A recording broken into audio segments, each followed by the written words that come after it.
ठाकुर जी ने ज्ञान, धर्म और वैराग्य की स्थापना के लिए कई अवतार लिए, लेकिन प्रेम की स्थापना के लिए श्री राधा का अवतरण हुआ। भगवान श्री कृष्ण ने जब मोहिनी रूप धारण किया तो उनके सौंदर्य पर 33 करोड़ देवता मोहित हो गए। सभी देवताओं ने मन में यही कामना हुई कि ऐसी सुंदरी उनकी पत्नी बन जाए, परंतु केवल एक देवता ऐसे थे जिनके मन में मोहिनी के प्रति इस तरह का भाव नहीं आया। वे थे सूर्यदेव।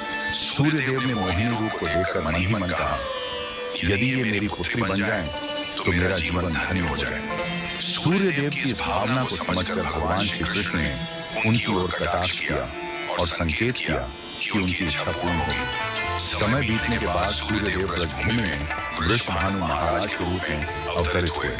वृषभानु जी ने तपस्या की और ब्रह्मा जी से प्रार्थना की कि उन्हें ठाकुर जी की पुत्री के रूप में प्राप्ति हो। ब्रह्मा जी ने उनकी प्रार्थना को श्री हरि तक पहुंचाया। ठाकुर जी ने विचार किया कि वे नंद यशोदा और देवकी वासुदेव के यहाँ पुत्र के रूप में जन्म लेने वाले हैं, लेकिन प्रेम की स्थापना के लिए एक विशेष अवतार लेना होगा। ठाकुर जी ने अपने रूप को दर्पण में देखा और उस दर्पण में उन्हें ऐसा रूप दिखाई दिया जो स्वयं ठाकुर जी को भी मोहित कर गया। यह रूप ठाकुर जी का ही स्त्री रूप था। उन्होंने इस रूप को स्थिर किया और लक्ष्मी जी के वस्त्रों, आभूषणों और श्रृंगार सामग्री का उपयोग करके इस दिव्य स्वरूप को सजाया। जब यह स्वरूप पूर्ण हुआ तो ऐसा प्रतीत हुआ मानो सूर्य और चंद्र का एक साथ मेल हो गया हो। यह दिव्य तेज इतना अद्भुत था कि स्वयं ठाकुर जी भी नेत्र मुने को विवश हो गए। जब उन्होंने नेत्र खोले तो उनके सामने श्री राधा रानी का दिव्य स्वरूप प्रकट हुआ। श्री राधा के प्राकट्य का समय सुबह 4 बजे का था, जो ब्रह्म मुहूर्त का समय है। भगवान के अन्य अवतारों का प्राकट्य दोपहर 12 बजे या रात्रि 12 बजे होता है, परंतु राधा रानी का जन्म ब्रह्म मुहूर्त हुआ, जो नए दिन की शुरुआत कर रही है। यह इस बात का संकेत था कि प्रेम का प्रकाश संपूर्ण विश्व में फैलने वाला है। राधा रानी के अवतरण पर वृषभानु महाराज और कीर्तिदा माता के घर उत्सव मनाया गया।